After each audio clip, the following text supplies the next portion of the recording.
Don't download Dacxi app before watching this. If you've been eyeing Dacxi, stop and listen. The platform markets itself as a simple way to invest in cryptocurrencies and blockchain-based assets, but the surprising truth is that it's not as straightforward or risk-free as it looks. Dacxi allows users to buy, trade, and invest in a range of crypto assets, promising growth opportunities in a rapidly evolving market. Sounds exciting, right? Here's the catch. Most people underestimate the volatility and complexity of crypto investments. Prices can swing dramatically in a single day, and returns are never guaranteed. If you're expecting steady growth, this could lead to disappointment.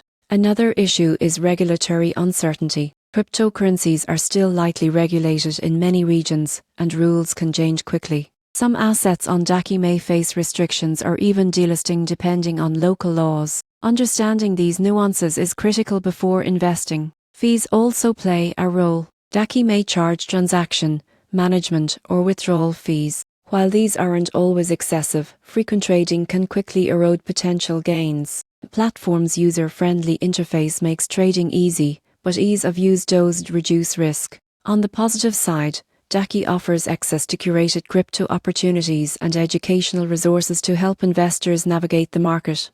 If you're prepared for high volatility and willing to take the time to understand the assets, it can be a useful tool to explore blockchain investing. In conclusion, don't download Dacxi expecting simple, guaranteed profits. It's best for those with a high risk tolerance and a strong interest in cryptocurrencies. Knowing the risks, fees, and regulatory factors ahead of time will help you invest smarter and avoid unpleasant surprises. Crypto investing can be rewarding, but only if you approach it with caution and education.